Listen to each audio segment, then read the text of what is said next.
Start by identifying your parts. If you lose a single screw, don't blame me. Blame your lack of spatial awareness. Get those mounting plates onto the side panels. Screw in the plates. Yes, you actually have to use the screwdriver. I know, manual labor is hard for you.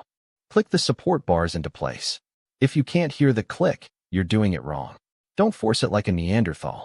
Slide the lower panel in. It's not rocket science, even if your confused face suggests otherwise. Drop in the inner shelves. Gravity is doing the work here. Try not to mess up the easiest part. Slide that back panel in. It's supposed to be straight, not crooked like your DIY skills. Secure the top and bottom frames.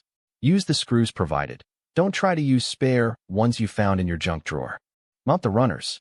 If these aren't level, your drawers will sag, just like your motivation to finish this. Time to tighten everything. If you skip this, it'll wobble, and I will laugh at you. Assemble the drawer boxes. It's a box. You put 4 sides together. Try not to overthink it. Attach the handles and locking mechanisms. Pay attention to the orientation or you'll be taking it apart in 10 minutes. Slide the drawers in, pop the grommets in, and hope to God you did it right the first time.